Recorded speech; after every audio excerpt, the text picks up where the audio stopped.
Good morning. It is Wednesday, April 15th of 2020, and on my way to work for another Guy's Daily Drive.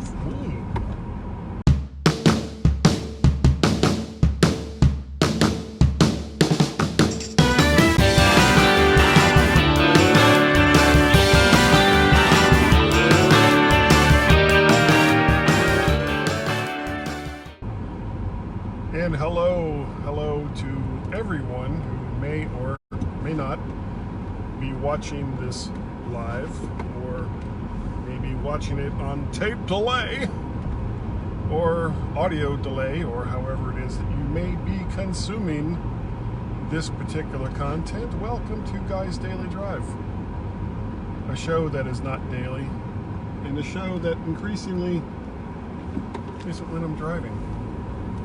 But here we are, and we are now, I guess, a month into the quarantine.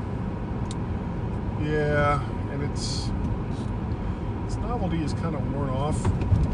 Fortunately, though, people are beginning to, for better or worse, get used to the new normal, which is not going anywhere, not doing anything, and supplies are coming back into the stores. We don't have to worry so much about people freaking out about toilet paper and paper towels, bread and milk, and all the rest of it. Though one probably unintended consequence of all this is I've been making our own bread in the house.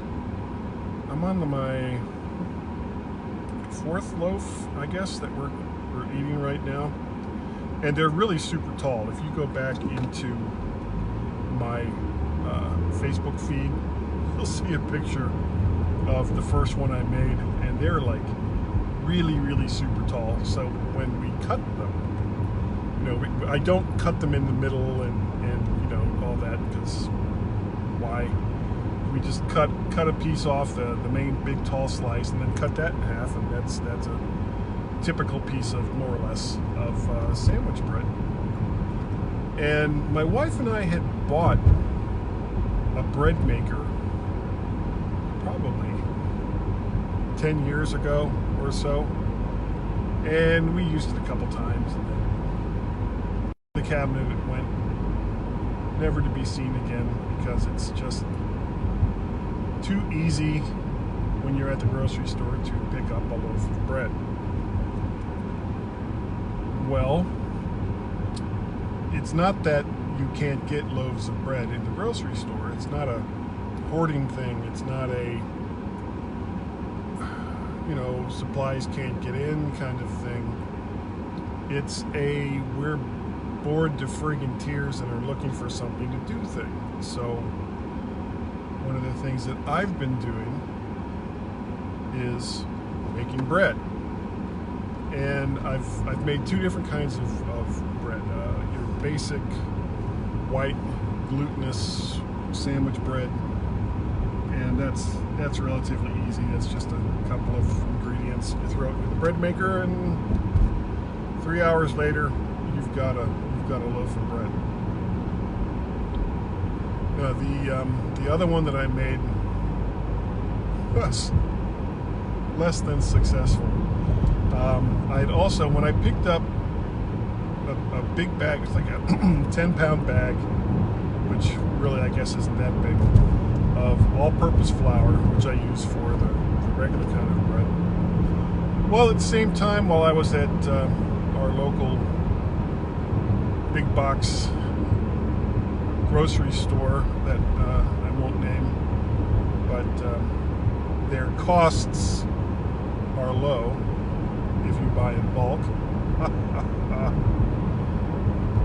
I picked up a bag of almond flour because I don't know, it's not really expensive, and it just seemed like a a good idea at the time. Well, it wasn't until I got home that I started looking, well, what can I use almond flour for in baking?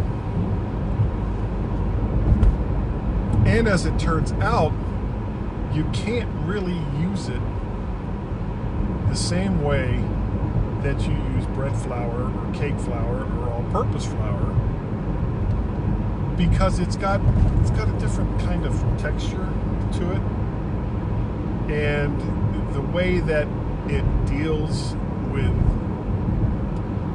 moisture, your wet ingredients, is also different.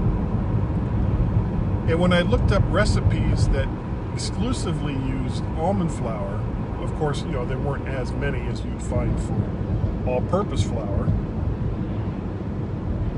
But on most of the ones that I saw, I didn't have all the ingredients for.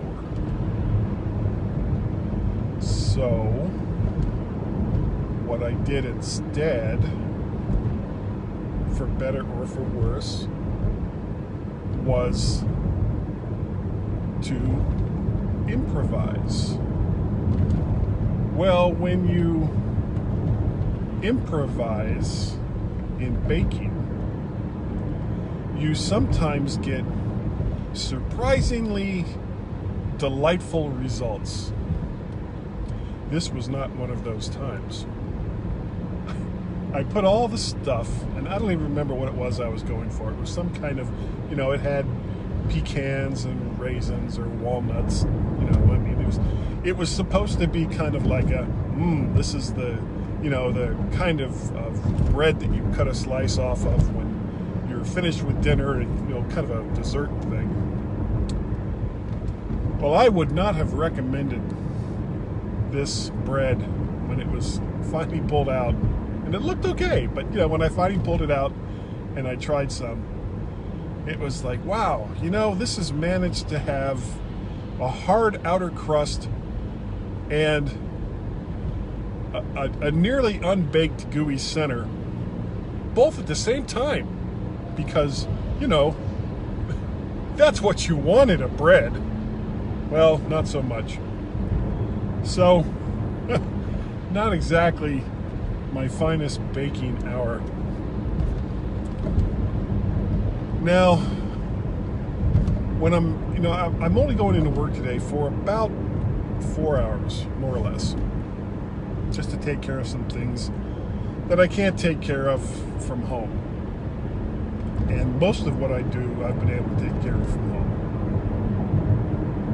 So, when I'm done, I'm going to be going to the grocery store. I've got my little face mask, and I'm going to go grocery shopping. And some of the things that I didn't have that I needed, I'm going to get at the grocery store for, to use this almond flour. As well as, one of the things that my wife and I have been looking at making is like this brown sugar cinnamon with blueberries or raisins or something along those lines kind of thing. And it looks, the pictures look really great, and we'll see what happens after we make it. However, that's not something, along with this almond flour as well, that you would make up in one of these automatic bread machines. Now, the good thing about these bread machines is that for the recipes that you can use them for, they're fantastic. I mean, you put the ingredients in, you turn it on, you push some buttons for the settings, and then you walk away until it's done. However, for a lot of the other things that you might want to make while, everyone is home, you can't do it that way. You can't just take the ingredients and put them in a little metal dish and then have something come in and manipulate it for you and cook it for you. No, you've got to get your hands dirty. So this brown sugar, cinnamon, blueberry, raisin, whatever thing that I'll probably make tomorrow along with another loaf of regular bread. has to be cooked in the oven, in a pan, and you have to manipulate and knead and all the rest of those things manually. You can't just set it and forget it, to coin a phrase. So I'm looking forward to that. And for the most part, now, you know, the almond, walnut, pecan monstrosity that I made, that we still have some of. Now, to go off on a slight tangent, because I went there anyway, my wife has figured out a way to make it to where it's at least somewhat edible. And what we do is we cut off a couple of pieces of it, put it on some aluminum foil, put some honey on top of it, and then bake it again. And it's still not good. You know, it's still really not good. But it does make it somewhat edible. And this way as well, we're not wasting the ingredients that I used to make this monstrosity. And right now, that should be something that we should all be concerned about. And it's not like you should have been concerned about it before, but now more than ever, don't just do something or make something because you can.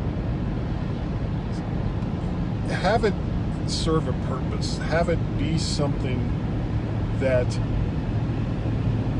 you're going to use, you're going to eat to its completion, and not just let it sit in the corner until you toss it out for the birds. So let's not waste stuff. Let's not hoard stuff. You know, show some, you know, and mankind, humanity in general, is not particularly good at this. Show some common sense. Be smart about your purchases. Be smart about the things that you do. Try not to hurt others. Try not to use more than what you really need.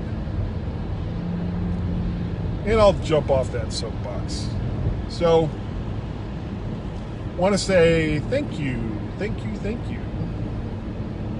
for downloading, watching, and or listening to Guy's Daily Drive. It is greatly appreciated. Thank you so very, very much, and I mean that sincerely. If you'd like to help contribute to the things that I do, I have a PayPal page, paypal.me/MacParrot. I have a Patreon page, patreon.com/MacParrot. I have a coffee page, ko-fi.com/ you guessed it, Mac Parrot. You can reach me via email, guy@mymac.com. And I'm also on the Twitters. I have 2 different Twitter accounts, just because I can. One is surprise, surprise, Mac Parrot. The other one is Vert Shark. So I think that is going to about do it for today. And I will catch you next time right here on Guy's Daily Drive.